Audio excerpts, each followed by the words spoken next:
Hello friends, welcome to ইতিহাস chamber. আশা করছি প্রত্যেকে ভালো আছো। আজকে একটু নতুনভাবে তো শর্ট কোশ্চেন নিয়ে আলোচনা করব। আমরা জানি প্রত্যেকটা কম্পিটিটিভ এক্সামে শর্ট কোশ্চেন আসে সাধারণত।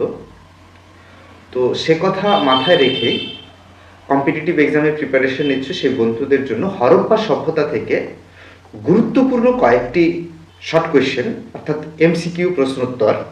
এখানে মনে রাখা যে সাধারণ বিষয়গুলো কিন্তু যেগুলো আমি ডেসক্রিপটিভ ভিডিওতে আলোচনা করেছি, কনসেপ্ট হিসেবে আলোচনা করেছি, সেই বিষয়গুলো কিন্তু মূলত এখানে আনা হয়নি। আনা হয়েছে যে গুরুত্বপূর্ণ কিছু প্রশ্ন যেগুলো সাধারণের থেকে একটু এক্সেপশনাল, সেই জায়গাগুলোতে দেখার চেষ্টা করা হয়েছে যেগুলো মূলত কম্পিটিটিভ এক্সামে আসে। এবং এ বিষয়ে নিশ্চিত করতে পারি যে বেশ কিছু প্রশ্ন রয়েছে খুব ইন্টারেস্টিং এবং গুরুত্বপূর্ণ। তো শুরু করছি। তো শুরু করার আগে রিকোয়েস্ট করব, যারা চ্যানেলে নতুন রয়েছে অবশ্যই চ্যানেলটি সাবস্ক্রাইব করে নোটিফিকেশনটি অন করে দিয়ে আমাদের সঙ্গে থাকবে এবং ভিডিওটি ভালো লাগলে বন্ধু প্রিয়জনদের কাছে শেয়ার করবে যাতে আরও বেশি মানুষের কাছে ভিডিওটি পৌঁছে যায়। ওকে, তো আমরা শুরু করছি হরপ্পা সভ্যতা থেকে গুরুত্বপূর্ণ কিছু প্রশ্ন। ফার্স্ট কোশ্চেন, হরপ্পা সভ্যতা কোন যুগের সভ্যতা? সাধারণভাবে এই প্রশ্নটি উত্তর হচ্ছে হরপ্পা সভ্যতা একটি প্রাগৈতিহাসিক যুগের সভ্যতা। আবার অপশনে এটাও থাকতে পারে তাম্রপ্রস্তর যুগের সভ্যতা, কারণ হরপ্পা সভ্যতা প্রাগৈতিহাসিক যুগের তো বটেই, প্রাগৈতিহাসিক যুগের অন্তর্গত তাম্রপ্রস্তর যুগের সভ্যতা। আবার আমরা এটাও জানি যে হরপ্পা সভ্যতার শিলে তারা যে লিখতে পড়তে জানতো তার সাক্ষ্য পাওয়া গেছে, কিন্তু সেই লেখনীগুলো আমরা পড়তে পারছি না। অর্থাৎ আরো নিশ্চিতভাবে বললে হরপ্পা সভ্যতা একটি প্রায় ঐতিহাসিক সভ্যতা। এই যে কনসেপ্টগুলো, এই কনসেপ্টগুলো পরিষ্কার মাথায় রেখে উত্তরটি করতে হবে এবং প্রথম থেকে শেষ পর্যন্ত অর্থাৎ 4টি অপশনই পড়ে নিয়ে তারপর বিবেচনা করতে হবে সঠিক উত্তর কোনটি। এমনও হতে পারে প্রাগৈতিহাসিক যুগের সভ্যতা, প্রাগৈতিহাসিক যুগের সভ্যতা, তাম্রপ্রস্তর যুগের সভ্যতা, 3টি অপশনই ABC দেওয়া রয়েছে এবং শেষেরটিতে দেওয়া রয়েছে উপরের 3টি প্রযোজ্য। অর্থাৎ সেক্ষেত্রে কিন্তু শেষের অপশনটি আমাদের টিক করতে হবে। ঠিক আছে। সেকেন্ড কোশ্চেন, হরপ্পা কেন্দ্রটি প্রথম কে পরিদর্শন করেন? হরপ্পা কেন্দ্রটি আবিষ্কার করেন দয়ারাম সাহনি, কিন্তু এর আগে হরপ্পা কেন্দ্রটিতে শিলের সন্ধান পেয়েছিলেন আলেকজান্ডার ক্যানিংহাম। তারও আগে হরপ্পা নামক কেন্দ্রটি, হরপ্পার অঞ্চলটি পরিদর্শনে গিয়েছেন চার্লস ম্যাসন। সময়কাল হচ্ছে 1826 খ্রিস্টাব্দ। অর্থাৎ উত্তর হচ্ছে চার্লস ম্যাসন। যদি সাল উল্লেখ করে প্রশ্ন থাকে তাহলে থাকবে 1826 খ্রিস্টাব্দ। ঠিক আছে। নেক্সট কোশ্চেন, হরপ্পার শিল প্রথম কে আবিষ্কার করেন?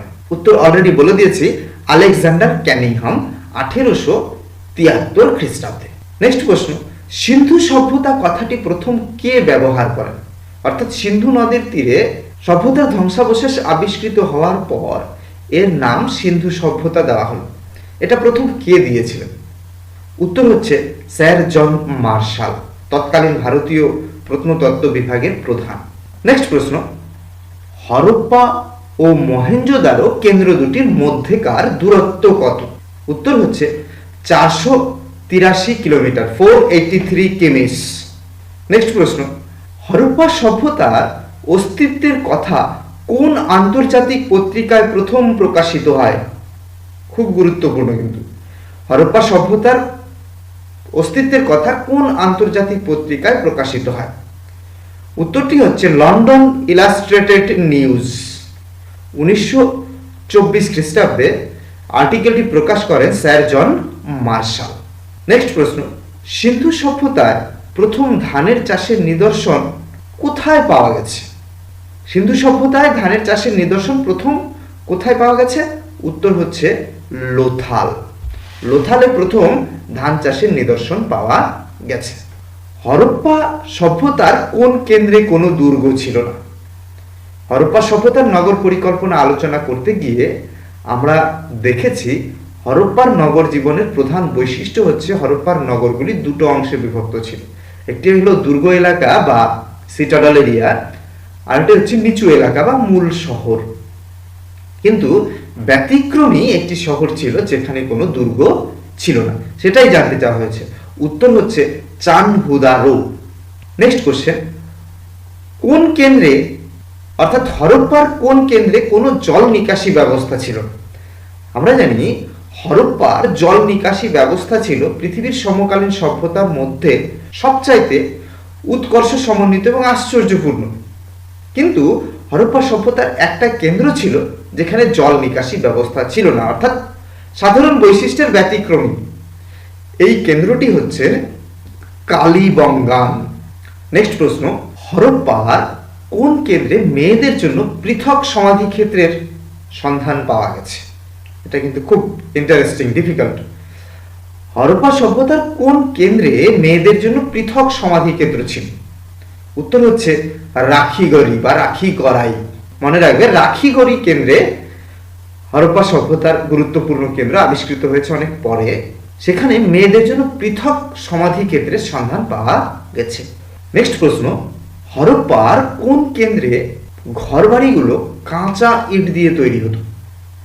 আমরা জানি হরপ্পা সভ্যতায় যে দ্বিতল তিতল বিশিষ্ট বাড়িও নির্মিত হয়েছিল, সেগুলো প্রত্যেকটি নির্মিত হয়েছিল পোড়া ইট দ্বারা, এবং সাধারণ বাড়িগুলো পোড়া ইটের তৈরি ছিল, কারণ বলা হয় হরপ্পা সভ্যতার অঞ্চল ছিল বন্যা প্রবণ, তাই পোড়া ইট দিয়ে ঘরবাড়িগুলো প্রস্তুত হয়েছিল। কিন্তু একটি কেন্দ্র ছিল যেখানে কাঁচা ইটের ব্যবহার হয়েছিল, সেই কেন্দ্রটি সম্পর্কে জানতে চাওয়া হয়েছে। কেন্দ্রটি হচ্ছে কালীবঙ্গান, অর্থাৎ কালীবঙ্গানে ঘরবাড়ি প্রস্তুতিতে কাঁচা ইটের ব্যবহার হতো। নেক্সট প্রশ্ন, লোথাল শব্দটির অর্থ কি? আমরা জানি লোথাল কেন্দ্রটি গুজরাটে অবস্থিত। এটা একটা বন্দর অঞ্চল বলে অনুমিত হয়েছে। নিশ্চিতভাবে লোথাল শব্দটি গুজরাটি ভাষায়। এই গুজরাটি ভাষায় লোথাল শব্দের অর্থ হচ্ছে মৃতের স্থান। মৃতের স্থান লোথাল বলতে গুজরাটি ভাষায় বোঝায় মৃতের স্থান। হরপ্পার কোন কেন্দ্রটিতে তিনটি অঞ্চল পাওয়া গেছে, অর্থাৎ তিনটি অঞ্চলে বিভক্ত ছিল? আমরা সাধারণত হরপ্পা সভ্যতার কেন্দ্রগুলির নগর পরিকল্পনা পড়তে গিয়ে দেখেছি সিটাডেল এরিয়া এবং মূল নগর, এই দুটি অংশেই ভাগ ছিল। এটা ছিল হরপ্পার নগর পরিকল্পনার সাধারণ বৈশিষ্ট্য। কিন্তু এই সাধারণের মধ্যেও একটি কেন্দ্র যেখানে অসাধারণ বৈশিষ্ট্য পাওয়া গেছে, সেটা হচ্ছে তিনটি অঞ্চলের অবস্থান: দুর্গাঞ্চল, মধ্যাঞ্চল এবং নিচু এলাকা। এই তিনটি অঞ্চলে বিভক্ত কেন্দ্রটি ছিল ধোলাভিরা। কি বললাম? ধোলাভিরা। অর্থাৎ ধোলাভিরা কেন্দ্রে তিনটি লেয়ার পাওয়া গেছে: উচ্চ অঞ্চল, মধ্যাঞ্চল, নিচু অঞ্চল। ঠিক আছে, বাকি নগরগুলিতে পাওয়া গেছে দুটো। নেক্সট প্রশ্ন, হরপ্পা লিপি সম্বলিত সাইনবোর্ড পাওয়া গেছে কোন কেন্দ্রে? হরপ্পার লিপি সম্বলিত সাইনবোর্ড পাওয়া গেছে হরপ্পার কোন কেন্দ্রে? উত্তর হচ্ছে ধোলাভিরা। ধোলাভিরা নগরের প্রবেশের মুখে যে গোপুরমের মতো একটা সাইনবোর্ড পাওয়া গেছে, সেখানে 10টি অক্ষর যুক্ত সাইনবোর্ড ঝোলানো অবস্থায় পাওয়া গেছে। তো আমরা জানতে পারলাম সাইনবোর্ড পাওয়া গেছে ধোলাভিরা কেন্দ্রে। নেক্সট প্রশ্ন, স্বাধীন ভারতে উৎখোদিত প্রথম প্রত্নকেন্দ্র কোনটি?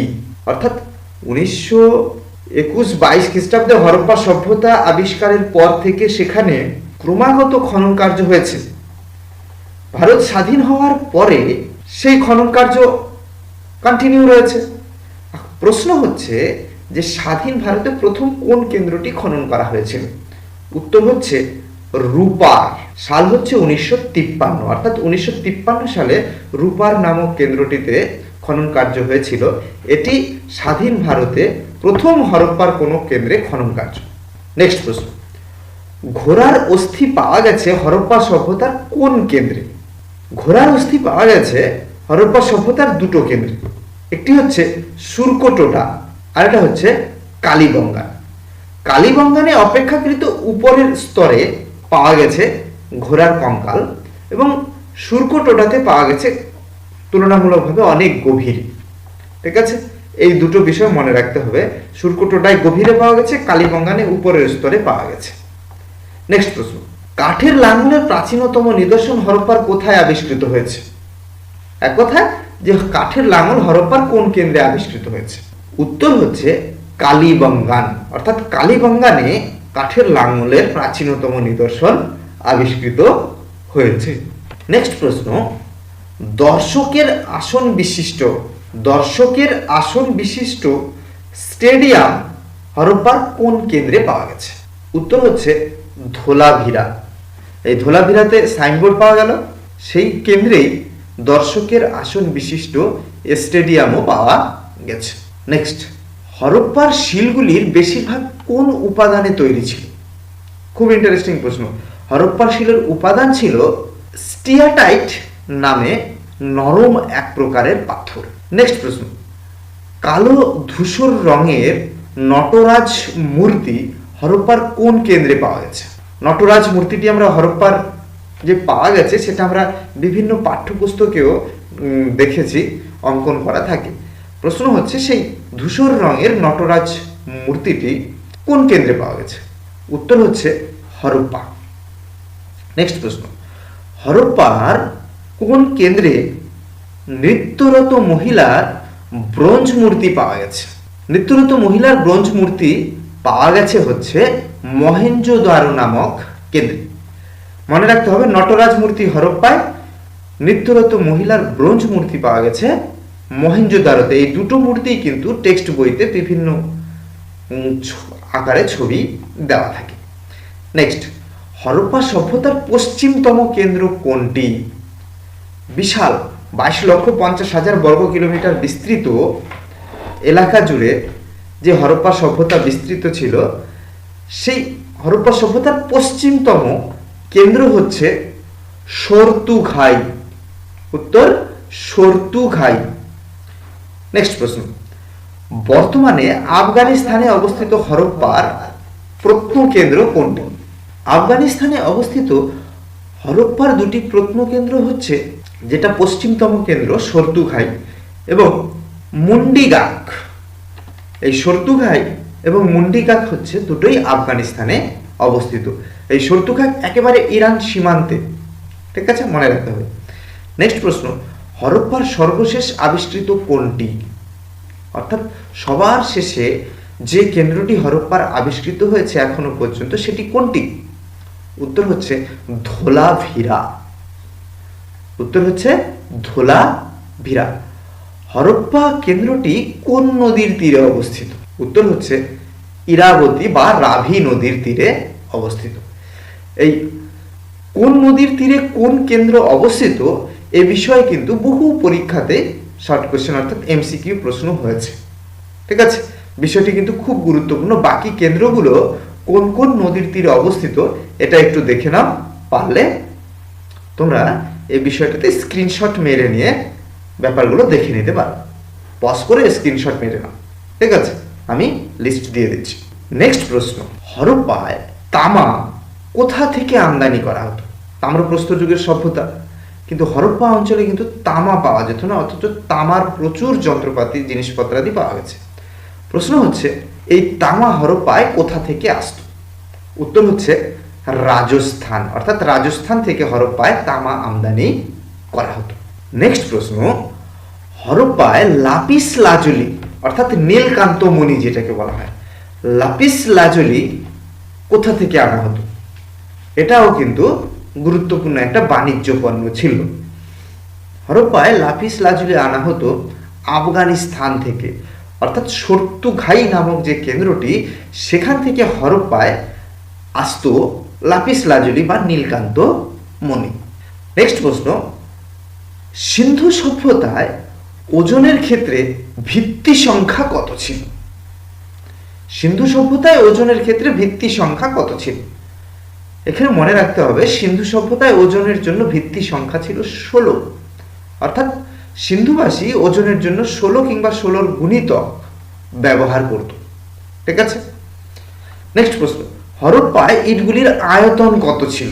হরপ্পায় ইটের আয়তন লক্ষ্য করলে আমরা দেখতে পাবো 11 ইঞ্চি, 5.5 ইঞ্চি এবং 2.75 ইঞ্চি। 11 ইঞ্চি, 5.5 ইঞ্চি, লম্বা 11 ইঞ্চি, চওড়া হচ্ছে 5.5 ইঞ্চি এবং 2.75 ইঞ্চি হচ্ছে ভেদ মানে উচ্চতা। অর্থাৎ এটাকে যদি আনুপাতিক হারে দেখানো যায় তাহলে 4:2:1 এই আনুপাতিক হারের প্রশ্নটিও আসে যে হরপ্পা তৈরি ইটের দৈর্ঘ্য প্রস্থ ভেদের আনুপাতিক হার ছিল এত এত এত, 4টা অপশন থাকবে, 4:2:1 যে অপশনটি থাকবে সেটি হবে সঠিক উত্তর। ঠিক আছে, নেক্সট প্রশ্ন হচ্ছে বিশ্বের প্রাচীনতম বন্দর কোনটি? বিশ্বের প্রাচীনতম বন্দর হচ্ছে গুজরাটের লোথাল, অর্থাৎ হরপ্পার গুরুত্বপূর্ণ যে কেন্দ্র লোথাল, সেই লোথাল ছিল একটি বন্দর বা ডক এলাকা। মনে রাখতে হবে যে গুজরাট রাজ্যের ভোগাবর নদীর তীরে এই লোথাল নামক কেন্দ্রটি অবস্থিত ছিল এবং লোথালের সঙ্গে একটা ক্যানেল দ্বারা, খাল দ্বারা আরব সাগরের সঙ্গে সংযোগ ছিল। তো এই ছিল হরপ্পা সভ্যতা থেকে গুরুত্বপূর্ণ বেশ কিছু প্রশ্ন, যেগুলো এমসিকিউ আকারে বিভিন্ন কম্পিটিটিভ এক্সামে সেট হয় এবং সেট হওয়ার সম্ভাবনাও রয়েছে। প্রত্যেকেই দেখে নিলে অবশ্যই উপকারে আসবে এই আশা রাখি। তবে একথা মনে রাখতে হবে, এখানে কিন্তু যে সাধারণ বিষয়গুলোকে বাদ দিয়ে মূলত ব্যতিক্রমী বিষয় এবং বেশ কিছু বিষয় আছে যেগুলো একটু আনাচে কানাচে পড়ে থাকে, সাধারণ আলোচনার সময় মেইন স্ট্রিম আলোচনার মধ্যে মূলত আসে না, সেই জায়গাগুলোকে ধরে ধরে তুলে ধরা হয়েছে।